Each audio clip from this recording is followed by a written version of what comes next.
By now, you've probably heard my magic wand story. It's a brand that's been part of my personal journey for more than 20 years. But no matter how many times I sing Magic Wand's praises, I'll never be able to fully capture the story of this incredible brand. Well, now journalist and author Kate Sloan just completed a limited audio series documenting the history and impact that Magic Wand has created over the last 56 years. It's called Making Magic. And the series chronicles Magic Wand's incredible brand story through interviews with nearly 40 experts, performers, business owners, educators, and fans. So I got a sneak preview of the series, and what I loved is that Kate weaves together snippets from all their interviews into this amazing story arc.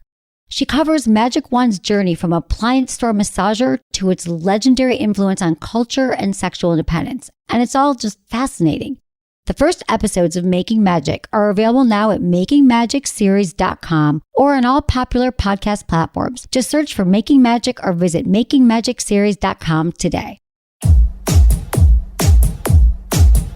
You're listening to Sex with Emily. I'm Dr. Emily, and I'm here to help you prioritize your pleasure and liberate the conversations around sex. It's Alternative August. What does that mean? Well, alternative relationships can mean a lot of things. Essentially, think about anything outside of your traditional monogamous relationships. And, we all get to decide what kind of relationship works for us. For some people, love monogamy. It works for you. And for others, I want you to know there's other options available. It could mean having casual sex outside your committed relationship. Maybe it's, bringing in a third or more partner, whatever you're into. Swinging, it could be occasional threesomes, polyamory. Maybe it's dominant, submissive relationship, exploring bisexuality. We're going to be exploring that in some of our podcasts, on our website, and social media. So check all that out. So today's episode, we're going back to two of my really fun, informative interviews about alternative relationships and sexuality. And so much has changed even since I recorded these in 2017.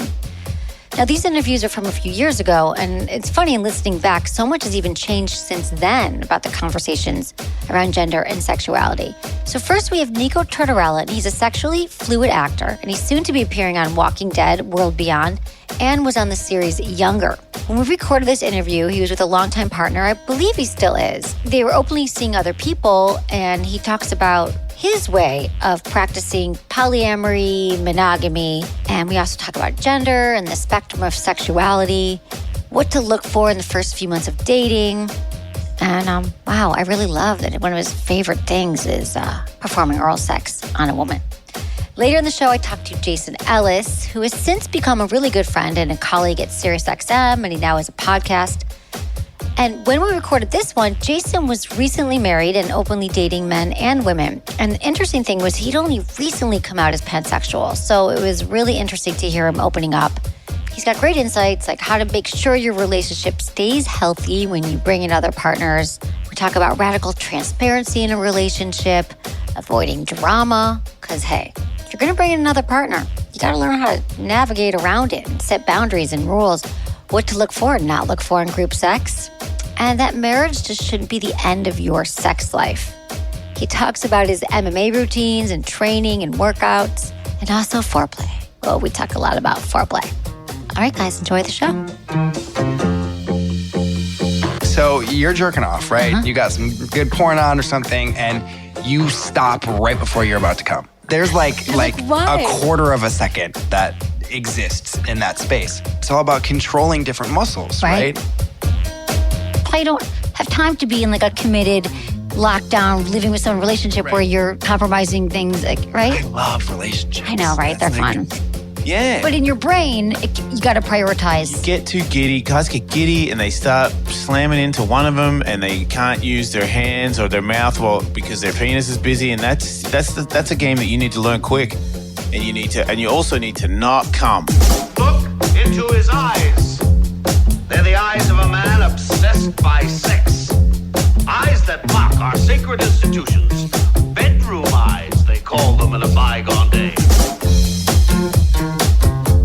I'm very excited to get to my guest right now. I have Nico Tororella. Tortorella. That's how you say it, right? Nicolo Luigi Tortorella. Of course. just as Irish as you can get. Okay, right, exactly. Oh my God, that's amazing. Okay, so I'd read that you're just inspired by the conversations that you were already having with people in your day-to-day life. Yeah. Right? I was having a lot of conversations about sexuality and gender identity. And that was the focus of the podcast in the beginning. That was like what I was getting into. It's kind of just where my head was circling. As time has gone by, it's definitely shifted.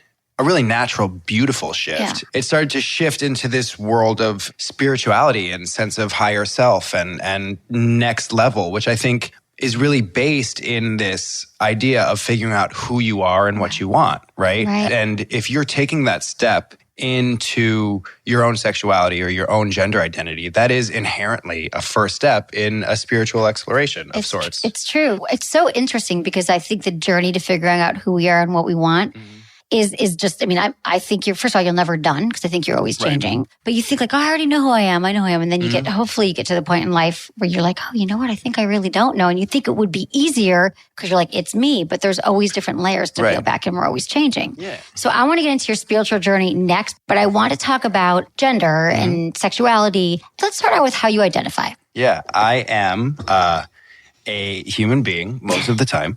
I am a cisgender bisexual who explores polyamory. Okay. So I want to have you break down a lot of the terms that we're talking about today because I think it's the wild, wild west of like gender identity right now. I think it's very confusing to people, including myself sometimes. I'm like, wait, sis, I got to stop and think. So you're born as a man. Cisgender male. Male. Bisexual, right. yeah. Okay, bisexual. I didn't say male in there. You didn't, but some people don't want to be identified as either. Right. Male or female. Yeah, I mean, there's 72 different gender options on Facebook right now? Yes. Yeah. If you don't want to be identified as either or, there are a plethora of words that you can choose from. Agender, gender nonconforming, gender non-binary. The list is... And do you know do you understand all of them? I don't understand all of them. And as interested as I am in gender identity, I am also not attached to the idea of like having definition for each gender personally. If I meet somebody and they identify as agender, right? And I'm not sure what agender means, that's okay. Like I want to hear it from the person that actually identifies as agender, you know?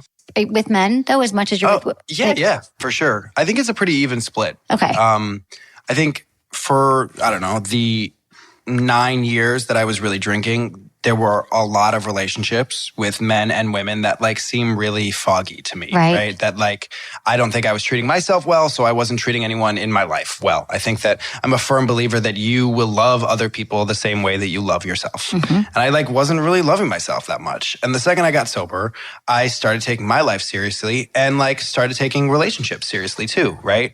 Kind of. Right. To the best of your ability. You have a mission. You're like doing your art, you're doing your work. Totally. You're like, you probably don't have time to be in like a committed lockdown, living with someone relationship where you're compromising things, like, right? I love relationships. I know, right? They're like, fun. They're totally fun. And I love starting relationships and like falling in love with somebody and getting to know somebody. And That's the best part. We call it the honeymoon phase. The honeymoon phase, yeah. I love a honeymoon phase. And I've had like a good handful of like 4, 5, 6 month relationships that fizzle out. Yeah. Yeah. Those are the best. With men and women. I've made a career on that. Have you? For years, I was like, why can't we just keep doing this? Right. It's like you always get to eat the frosting, dessert all the time. Yeah. But like at the end of the day, I've hurt a lot of people, you know? And right. Sounds annoying. And I've talked about this before, but I've never been broken up with. I've never been the one that is like destroyed. I've destroyed myself a couple times in it. Yeah, I've like left this trail and that doesn't feel good. Right. And I think that at the end of the day, I haven't necessarily treated the people in my life as good as I could. Right. But I'm trying to be better. You're learning. Right? And I think that where that might come in is, and I did the same thing, I'm telling you, I left so many I never have been broken up with. I'm trying to think if I have now. Now it's a little different but back I'd say I was a serial monogamist, but that would happen and I would break up with them. I think I was, intimacy issues. There's a lot of different reasons, but also I think it comes down to communicating early on. Like, this is amazing. I love this, but I'm seeing other people. But when you're under that spell, the honeymoon, it's amazing. They're like, yeah, I hear your words, But oh my God, the sex is explosive and looking into your eyes, and I can't imagine this is ever gonna. But also, I have a podcast now, right? Where that people can go and listen to all of these stories of different people that I've dated, right? And that is really something that I'm struggling with these days. Oh yeah, do you want to? Like, I've been doing this for 12 years, so yeah, I get it. I'm like, oh my God, I've had guys call me like, "You went on another date last weekend?" Or you? Yeah, like I got a phone call last week that was like, maybe I shouldn't listen to this podcast. Maybe I should just like really get to know you face to face instead of listening to the podcast. I tell people not to. Like when I've met people recently and they're like, oh, we talk on the phone or however we meet. They're like, oh, I'm going to go listen. I'm like, but then I'm afraid if I say, please don't, then they're absolutely going to. Well, the thing is like, it depends on what episode they're listening to, exactly. right? They're all different. Yeah, right. and like when I recorded it. Right. Because I'm changing so fast, right? I'm a different person than I was last week. I know, exactly. So like I may have said some shit like a few months ago that like I don't necessarily totally stand by right now. Exactly. But it's out in the world and they listen to it, and it programs the person that I'm dating in you one can way just or tell them another. it's your art and that's what you do, and it's like performance art, and in a way you'd love them to get to know you one-on-one and not to listen. But they're still going to do it. But I don't know. That's really interesting. Okay, I'm going to take a quick break. Go ahead. We're going to give a shout out to our sponsors. Thank you, everyone, for supporting our sponsors. I gave you a little quick glimpse, Nico, at some of the prizes you'll be going on with. But you guys, seriously, thanks for supporting them, keeping the show free. We love you all.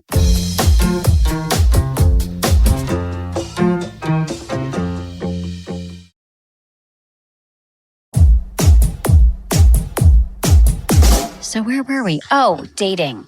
Right. Yes. It's hard with the podcast. People always say to me, like, are guys intimidated date you, or people intimidated because of what you're saying, or you're the expert? It's like, you know what? I could think about all those things, or maybe they're just dating me for another reason because they think I'll teach them something, well, who knows? But I feel like I'm a pretty good judge of character, and I would know once I met them what their intentions were. And then I realized I'm even taking more time than I would have in the past, maybe, like just jumping in bed with someone. Not that I wouldn't do that, but I'm just saying I feel like I'm a better, like I can kind of tell their intentions, but it's still going to happen because it's all out there. Totally. And like I'm talking about being polyamorous all over the place right now too, And like I think I realized that the people coming into my life either see that in one way or another. Like, I don't know. I mean, I can't imagine somebody that's coming into my life like doesn't fucking Google me. Well, if you Google you, okay. So here's all your articles right here, right? You guys gotta Google them right now because you gotta check them out. It's like, younger star reveals he's sexually fluid. Here's another title. This is what a queer family looks like. Well, that's a really important one, that one, because Bethany and I are on the cover of The Advocate. Yeah, that's a beautiful piece. We're the first ever male-female couple to ever be on the cover of The Advocate since it started, which is wild. No, that's amazing. But we got a lot of shit for that cover. From who? From the gay community. Yeah, I get We're it. two white people who look and pass as a heterosexual couple who are talking about being queer. It's a problem for a lot of people. Right, it is. But I love that you're breaking down all these barriers. I really do. So mostly for you right now, it's not like you're so concerned. Other people, you have to define maybe what you're into to other people. But for you now with relationships, it's really more about being polyamorous. And how would you define, like, your primary partner, I guess, would be Bethany. Bethany, yeah. Right? For sure. And so... and we've had sex twice in the last, 2 years. Okay. So we're, not really sleeping together all the time. Right. So you're more like, what do they call it now? Single poly? Or like poly single when you're single, but you're dating a lot of people? Well, I'm not even dating a lot of people. I'm actually, Or sex. What are you doing? Yeah. I mean, no, to be honest with you, I'm actually pretty monogamous in my idea of polyamory. Like, Explain that one. Yeah. Monogamy, polyamory. Okay.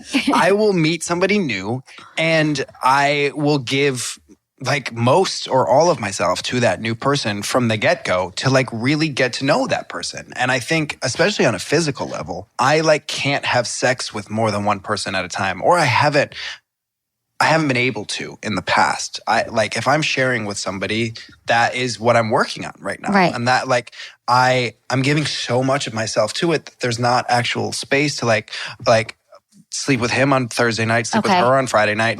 I just can't do it. I get it. Because that's the thing about polyamory is that there are a lot of people I know in that world. They're like, oh yeah, it literally is Monday nights with this person, Thursday nights with this person. And that's beautiful. Yeah. I'm but so you into get to define it. But for you, it's more like 4 to 6 months with this person, 4 to 6 months with the next person. But yeah, and if you build the stable groundwork with a new person in your life, and then you decide to open it up and start seeing other people, I think that can be beautiful. Yeah. But I don't think you can like jump into a new relationship and be like, yeah, we're both going to sleep with other people for the next couple months and like, good luck. I have the same issue. So that's what I've always been kind of considering. I guess I have been, I don't really label it, but polyamorous in my past. And I guess maybe now I'm dating and sleeping with people. So see, there you go. Now I'm going to get in trouble. Like, oh, yeah, I was just sleeping with.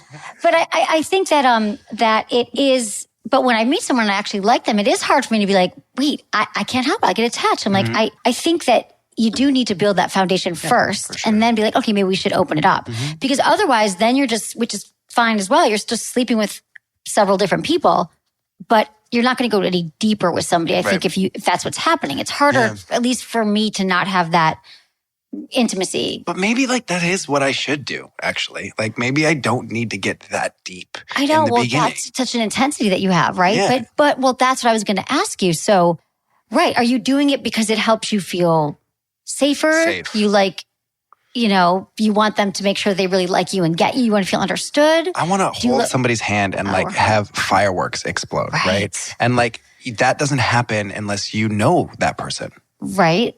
Well, we know them how? Like where they grew up and then their mom's name? Like intimately know that person. Right. Okay. Energetically, like share on a level that I think can only happen when you give yourself totally to that person for a certain amount of time. Right. I understand what you're saying, but I've also had experiences, and again, this is not for everybody, where I can get really close with someone quickly. Like I'm not like a bullshit person, so I think I'm pretty much the same wherever I go. Like if you talk to me on this podcast or we met out on the street, like I'm pretty much, I have no secrets.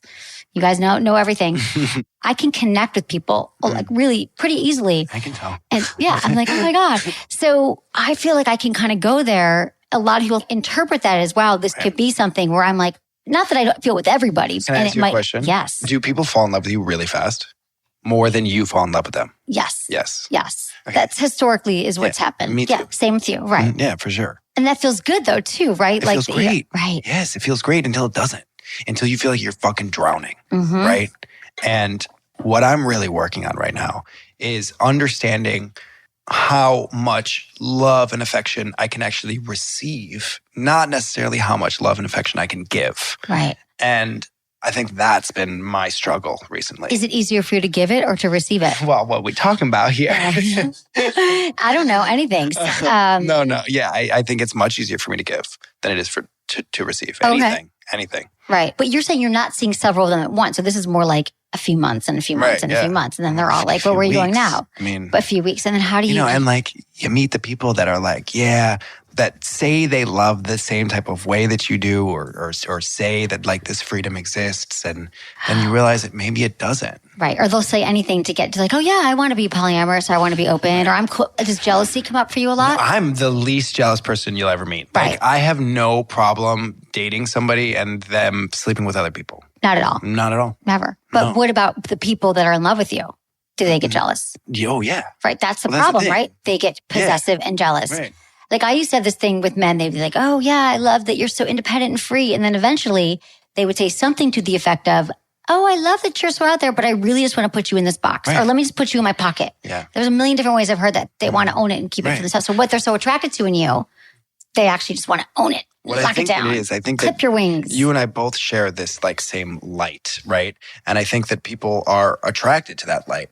But once they realize that the light is ours and it's just there for them to stand in, to not take, we immediately become the asshole. Right. Yeah, I guess so. You're right. That is what happens. Well, look how self-aware you are. This is happening. I mean, I think this is the next step, right? Well, it sounds like it. My path is understanding all of this. Yeah, exactly. And then being really honest. See, I don't think that I was as honest with people earlier on. I never felt that monogamy made sense to me. Like I was in college and I was like, I'll do it because there was really no other options on the table. Right. But then I always felt like I struggled with it. And you're also a woman too. So it's like, it's a totally different space for you. It is. And so, but now I think this is great that you're shedding light on it. It's like people don't have a lot of great role models of what it means to be bisexual and to be open in the world and to be a man who's bisexual. Like people they just like, oh, you're just gay. It was funny. I was listening to your Sheila Nevins podcast, which I love Sheila. I used to be a documentary filmmaker before I was, before I did Sex with Emily. And I was such a Sheila Nevins fan. Like,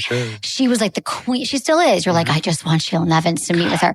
She ripped me apart. She was so funny. She's like, honey, you're not bisexual.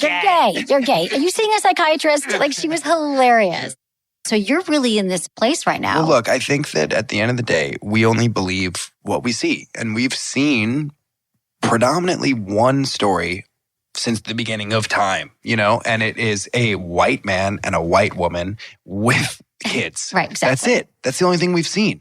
And now in the last 50 years, maybe a little bit longer than that, we're seeing all these other stories. And in the last 10, 20 years, now with social media, we're seeing all the stories. And we're starting to believe that more things are real. Which is what I love. Right. It's more possible. Alternative relationships, polyamory. Lifestyles. For me, it's all about normalizing the quote-unquote abnormal. Right. So let's talk about sex for a minute. Let's talk about sex. Just like we did. That's how we met, being full circle to our panel. I don't know. How has it changed for you? Yeah, sex was a lot scarier once I got sober. Yeah, right? Yeah, because I was so used to going out, getting wasted and bring somebody home. Right. Not random people, but having drunk sex. Yeah, and it just made things easier or a lot harder because you just couldn't get it up when you were blacked out. Right. You know what I mean? Exactly. But yeah, sex has become a lot more sacred since my sobriety. Okay. I'm really starting this exploration of my own sexuality and acts of sex to better understand how I can reach higher levels of it. Do you mean more energetically, using breath? Yeah, having more intense sex. Opening my mind to other possibilities of what sex can be and what sex can look like and what sex can feel like. Can you describe one of those experiences that you've had lately where it was like, this is a different experience? I want everyone to have expansive sex lives, to not be set in the, I know how he gets off, she gets off. That's what we do. We fall asleep. It's like, no, there's so many ways to have sex and to enjoy it, and our bodies have an unlimited capacity for pleasure. And I think we don't even tap into it. Yeah. Like they say, use 10% of your brain. I don't even think that we understand our sexual capacity either, like our bodies, what we're capable of. So yeah, for men, right, prostate play, I think that is something that I'm starting to understand more what that actually means and how to achieve next level orgasms from prostate play, right? And edging. Yeah. So you're jerking off, right? You got some good porn on or something, and you stop right before you're about to come, okay? And let it sit for a second. And it's hard to stop right before you're about to come. Okay, there's a quarter of a second that exists in that space. And you got to let it breathe for a second, right? You not touch it, because if you touch it, it's going to go. And kind of start back again slow and get back up to that point and see how many times in a row you can go and do that before you come. And it's all about controlling different muscles, right? And the longer you wait, the better the orgasm will be. Right. And the more you will come too. Right. You're just building up this shot. Right. And it's energy. Totally. And just actual cum itself. Right. Guys love that. A lot of cum. Just shoot across the room. So much cum. I was just going to say, and you can do it with other people too. Exactly. Yeah. Right. It's so fun. Yeah. Female edging, that's a thing? Yeah, it kind of is a thing. Yeah, definitely. It is a thing. What do we call it for women? It's not really edging, but it's more delaying I think it's the same thing as building up your energy. Here's the thing about for women, which it's a more of an advanced practice, because I think a lot of women are just happy when they have an orgasm. It's harder for women, right? Yeah. It's more elusive. One thing happens and it's a disappearing orgasm. But I think it's great to practice when you're masturbating, when you know you're going to get there, and it's the same thing, and you stop and then you build it up again, and it's much more, explosive, amazing. And then you can start to have full body orgasms. Sometimes when you just hold, I know a lot of men who've done that kind of practice where they just actually don't even ejaculate. Right. Just hold on to the body. So that's what I was wondering if you were talking about. There's definitely some Tantra work in my future. I haven't tapped into it quite yet, but I know that it is something that I will study at some point soon. For me, I'm also really at a point in my life where I'm understanding what the difference, and if there is one, really, between having sex with a man and a woman and someone in between the two, right? I think I'm opening myself up more to doing the work on understanding where those differences lie right now. What would you say are the differences between having sex with a man and a woman? On a basic level, it's just most of the time easier having sex with a woman because you don't prepare everything else. You know what I mean? Right. Like a vagina, you know, naturally lubes. It's like, it's just, we're good to go. It's smooth sailing for the most part. And it can be that way with a dude, just like you have to get to that point. And just energetically, it's totally different, right? Like, granted, there are men that I've slept with that are extremely feminine, right? That is much more like having sex with a woman than it is having sex with a man. There are women that I've slept with that are extremely masculine, that like definitely dominate the entire experience, and it's a lot more primal, more like having gay sex. Right. And I've had sex with trans people that just, fuck it all up, and you're all confused on what's going on. It must be. So you've had sex with trans women? Yeah, I have not had sex with a trans man. Right. I would love to have sex with a trans man at some point. That should not be hard for you to find, right? Right, but I'm not who's like got time? You're so busy. But I'm also like not like being like, oh, hey, trans man, you want to have sex? Like that's like I want to like fall in love with a trans man at some point. Really? Yeah. Okay, so you seriously like you have these experiences where it's a blank slate. You're not like going through your phone going, I gotta get laid tonight. Tonight I want to be with a less dominant female. I gauge what I'm into based on the porn that I'm watching. Oh, okay. What porn are you watching right now? Well, I mean, I watch everything. The last couple of days, I've been watching straight porn. Straight porn, okay. Yes, but I mean, I've watched every type of porn that exists. Do you always watch porn when you masturbate? Not always. Right. Yeah. So you're going off, I got it. So you're at a straight thing, so then it's in your mind. Right. So the porn is dictating your sexual behavior. In my head. Okay. It's not necessarily dictating like the type of sex that I'm having. Right. But I know that like if I'm dating a dude and I'm all of a sudden start watching straight porn, like something's going on. Right.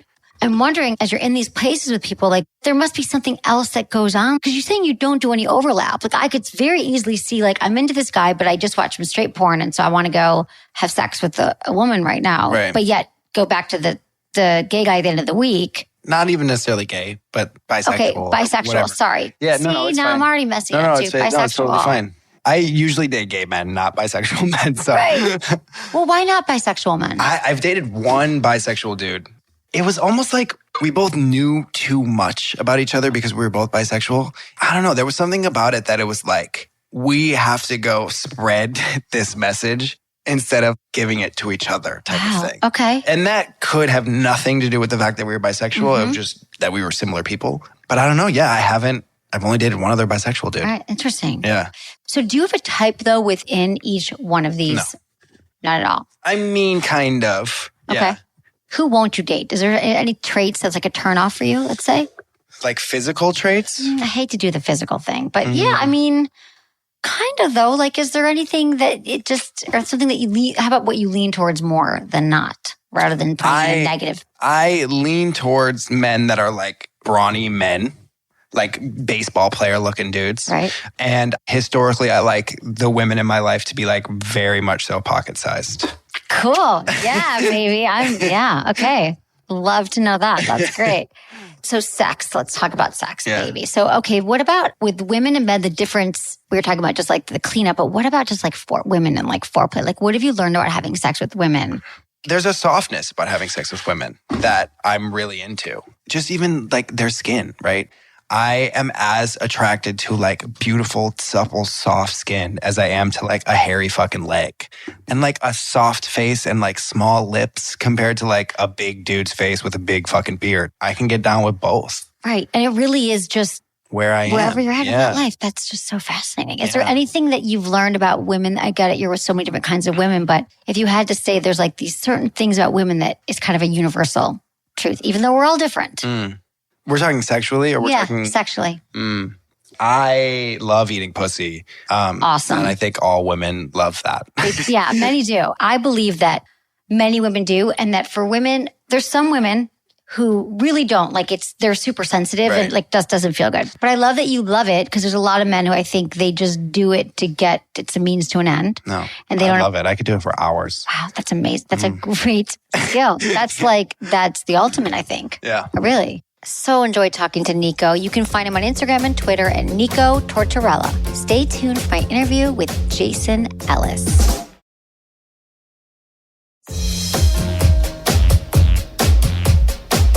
I'm here with Renaissance man Jason Ellis. He hosts his daily SiriusXM radio show. He's got a podcast called Ellistronics. He's an MMA fighter, skateboarder, amazing dad, and just an all-around sexy man. I'm so glad he's here today. Hi, Jason. Hello, Emily. So good to see you. How's your relationship? Because we talk Awesome. a lot about sex. So when I first met you like a year ago on your podcast, you were with your girlfriend, now your wife. Yeah, no, not yet. We're married August. Because you guys are like an open relationship still. Yeah. I mean, it doesn't get that crazy because we're allowed to. And the novelty is worn off. It's like we could have sex with everybody and everybody wants to have sex with us. Let's do that. Look, we're very stable and we're super open and we have no fear when it comes. Like, obviously, make sure you don't have any diseases or anything. But once that's clear, we'll do anything with you. Right. And then the next day, there's no weird hang up.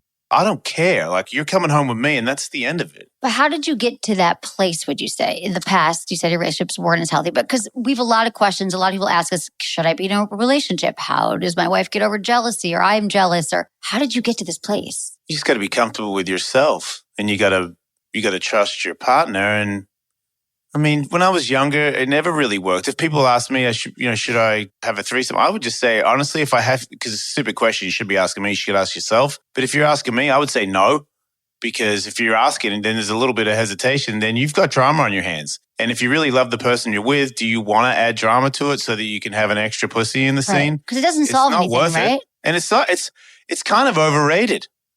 Tell me more about that. Well, I don't know. Like I've had so many orgies and threesomes and dicks and pussies everywhere. Right. And probably one hand I can count the ones where I was like, that was amazing. And there was no backlash from it. Right. The rest of them. You got to be really right heading into these things. Yeah. Maybe that's part of the process. You learn from them. You know, each one, I guess you learn how to do it better. But you're right. People are like, it's like the holy grail because they just want something other than what they have. They want the newness. They want something different.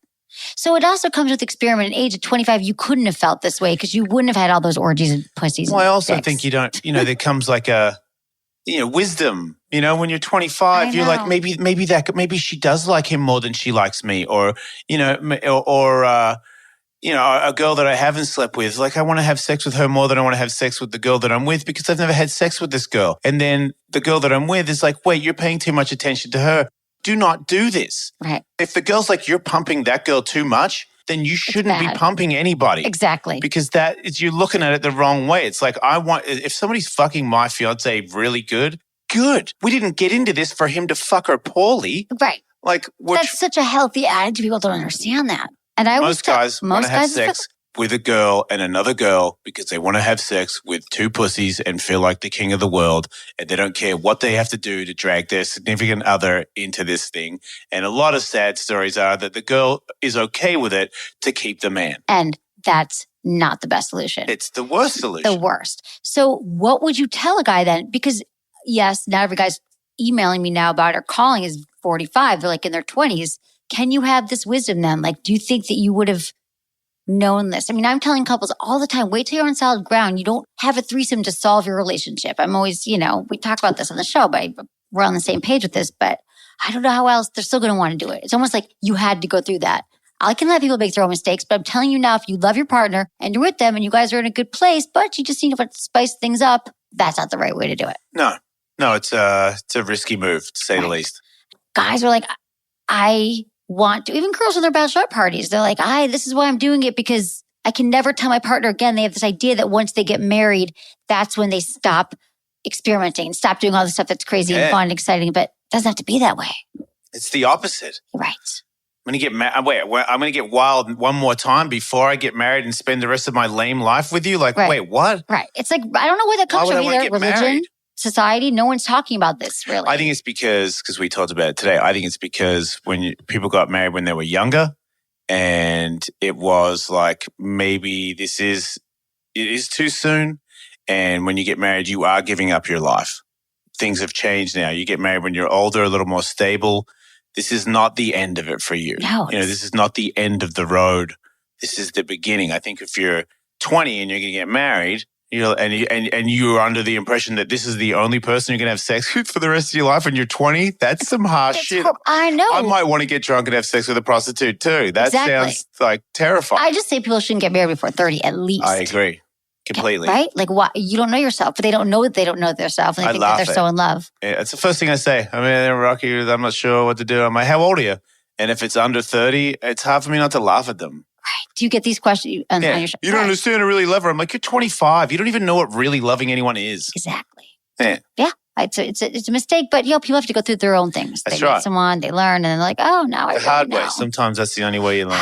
It is. Well, I love it. You seem like you're, in a good place. So you guys are not, can we go back to your sex life for a minute? So we were talking about, I love your sex. Even if it's right now, you're still there. No, we didn't have sex for maybe 2 weeks before the fight.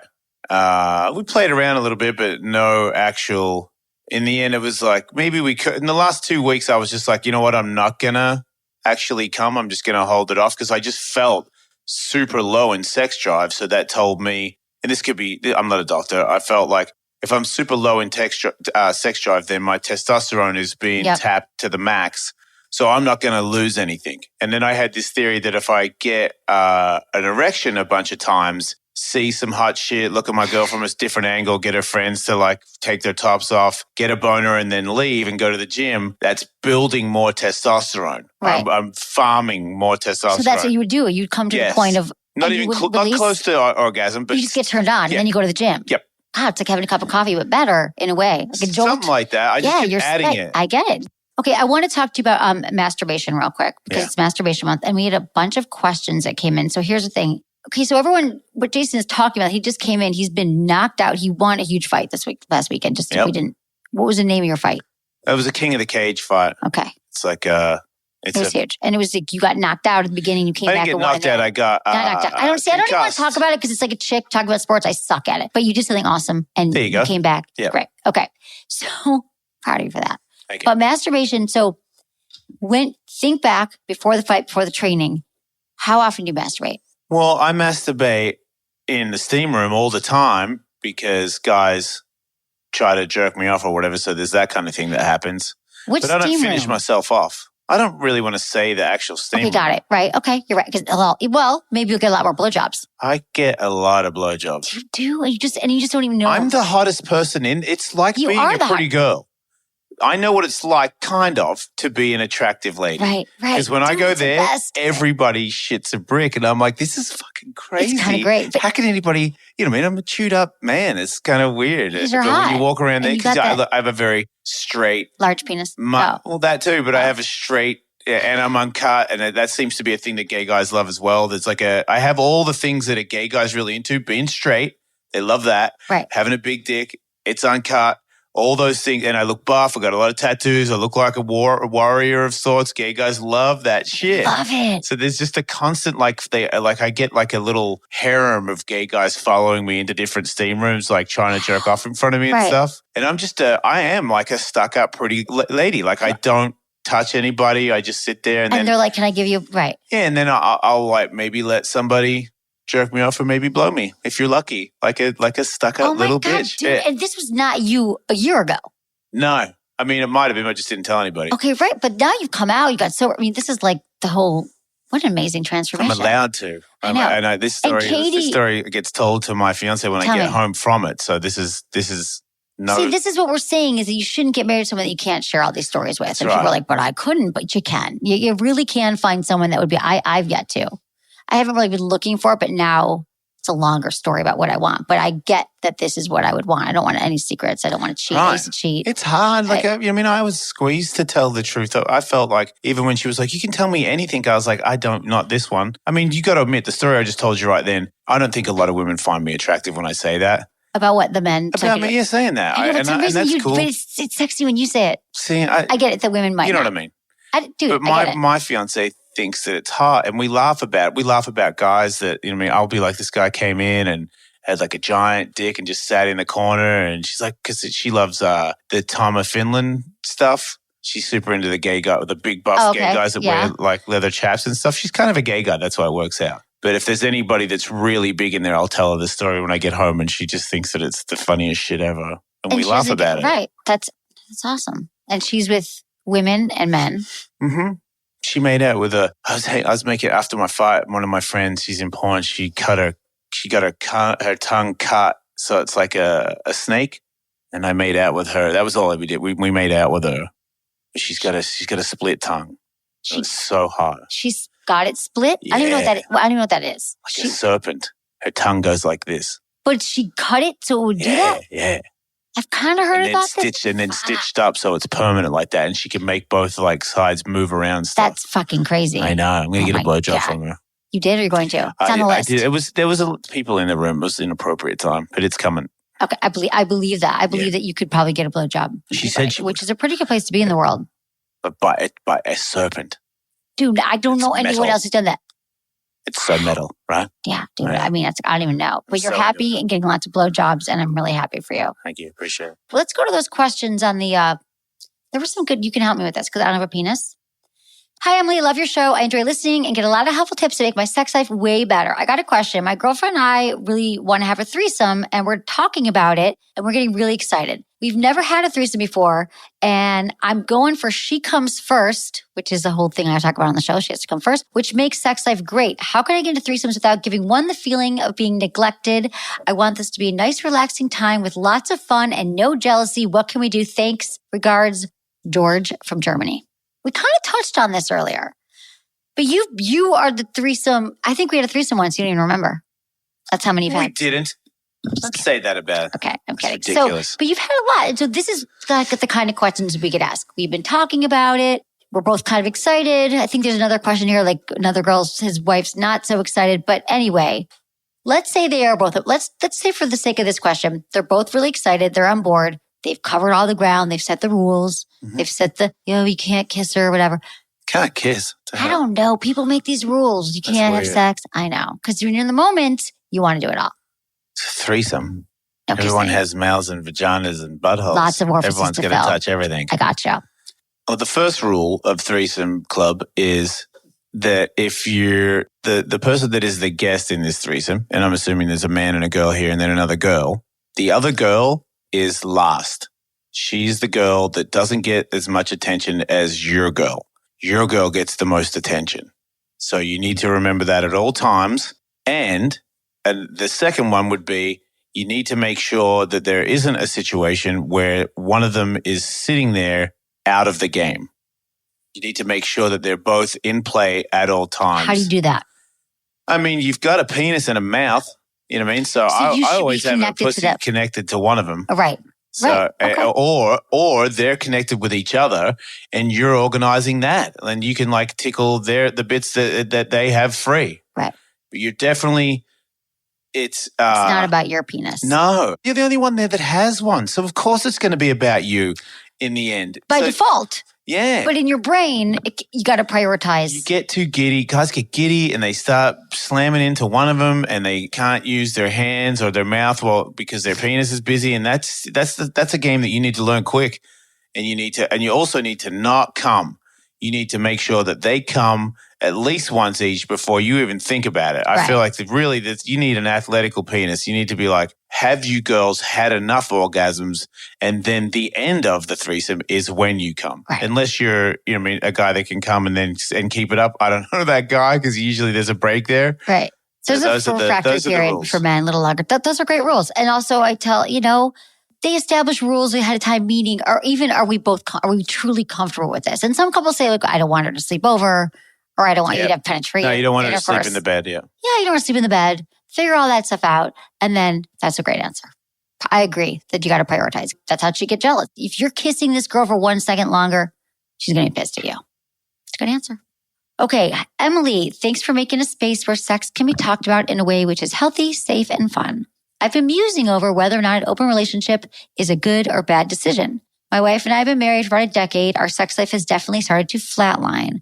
My brain, on the other hand, is wired for new experiences. Not necessarily with other people, but new experiments in the bedroom that light my brain on fire. Plus, my sex drive seems to be quadruple hers. I think we've had healthy conversations about this, but she's hesitant to try new things. At one point, she suggested an open relationship, but she retracted. Our situation is causing some tension. An open relationship might release that for both of us, but I also don't want to treat the symptom and not the deeper problem, which might be a lack of sexual connection with my wife. 2 questions. Are there ways to help make an open relationship healthy and more comfortable for her?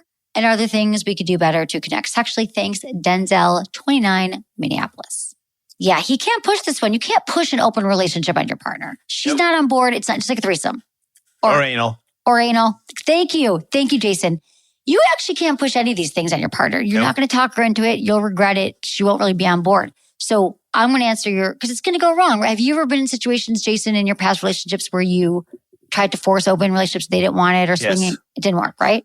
I've done everything incorrectly. That's how I know how to do it. That's why you're the epitome of health right now. Yeah. You can't make an open relationship healthy and comfortable for her unless she wants to do it. So you're not going to convince her. She's hesitant. She's gone back and forth. You love your wife. You want to stay together. So I can answer your question, what can we do to better connect sexually? Because that's where the problem is. Going out, having a threesome, open relationship, that's not going to heal your relationship. That's not going to feel better. You're going to go have sex with people. And I'm telling you, it will not. And your wife probably won't because she's not feeling like she's having sex right now. It's not going to work. But to connect sexually, you got to just first you got to start talking about it with her, like really like communicating with her, because really it's about enhancing intimacy. So if you guys have never talked about sex, and there are so many couples who just don't know how to talk about sex. It's not comfortable for them. We never learn the language how to talk about. We think it's like this, it should be amazing. And when it's not, we don't know what to say. And then we cheat. We want to have a threesome, whatever. But you got to say like, babe, I love you. I love our relationship. Let's put that open relationship, take that off the table, and let's talk about us. You know, she might not even know what turns her on. You can go to a sex toy store. You can watch porn together. You can just talk about some hot sexual moments you've had together. Because I don't know what level your wife is at. So you could even take sex off the table. If you guys are like... Might be a good idea to do that, actually. Right? And then start like exploring each other again. She's just going to think that's all you care about, that it's all about sex. You have to talk about everything else but that. You have to be a friend again. And then a lot of girls say that they're not into sex or into certain things when it comes to in the bedroom because they don't know about it and they'd rather just deny that they were even interested in it in the first place, I find. Yep. But if you get on their good side and then it's sort of like you're doing it together as a team and they're like, well, maybe I would like to initiate some stuff because now you're not going to be ridiculed for attempting to discuss something that in the bedroom that you'd be like, whoa, I didn't know you'd be into that kind of stuff. Like I think girls get weird about that. They don't want to be the first person to bring it up. They don't want you to think that you're freaky in the bedroom because freaky in the bedroom's been related to you're a slut. Right. And they don't want to sound slutty. It's so bad for women because it's like we can't win because then we're like, if we're super slutty, then people call us slutty, which is so wrong. I mean, and then if you like you're not having any sex at all and you're like it just there's no end to this. There's no right end for women except for just to like do you and figure out what makes you feel like good. Being super romantic and all that stuff that was awesome is the only way. Like if you're super understanding, romantic, and you do things that she would never see coming, that doesn't involve your dick, then other things like that maybe later on they come later, or maybe they don't. But I guarantee your relationship will be better. Right. I mean, there's something going on after 10 years together. He's only 28 too. It's like, come on. Oh yeah, he's 29. So yeah, there's some things that are harboring. You're probably like, she's upset about some things. She doesn't even realize it. Who knows what's been happening? So you guys got to unearth whatever is holding her back from this intimacy. And then when I say take sex off the table, what I meant was also I like the idea of the romantic gestures, but like say like, let's just start with the foreplay again. Let's start making out. Let's start exploring each other's bodies, erotic zones again, and build up to like how great it was at the beginning. You can bring that back. Girls really love when you don't just go for the pussy. Yes. They love, I can't believe how long it took me for me to figure this one out, but you can do stuff to them where you kiss them and kiss their neck and like tickle their legs and their feet and stuff and don't touch their pussy. Right. Don't touch their tits. Don't touch too close to their asshole. Like you can touch their butt, but even that, you're getting too close. But you can go every now and then if you go near their belly, which is near their vagina, you back off again. All those ones go, yeah, but I would never know, which makes me feel like a lot of guys don't. It's like we're making out. Okay, the making out is getting pretty serious. So I should probably start grabbing your pussy. Exactly, yeah? Dude. No? I've been talking about this for 12 years. I'm like, don't go straight for it. So how did you learn this? Just from... I learned this. This is cheating, but I learned from a lesbian friend of mine that was super into my girlfriend and would do this stuff. And it was the first time she told me about it, I was insulted. I didn't like that she was telling me what I should do with my girlfriend at the time that would make me better in the bedroom. I'm like, I know how to fuck my girlfriend, bitch. Like, you don't know. Right. But then I started applying it. It turns out she was spot on because girls know girls. It's like guys know how to suck dick as well. Right. Sorry. No, we know we want the teasing. And I think that guys, when I say this to them, I've said this for a million times, like the last thing we want is when we're making out for you, go right for it. And this still happens with men that I've been with all ages. And I love that you finally learned this. And so it's more like the teasing thing. You realize that's what we're talking about, arousal. That will build. And in fact, you have to do less work in the end because she's so freaking turned on. You want her like being like, I need you to touch me right now. That's how you I get love it. that you learned this.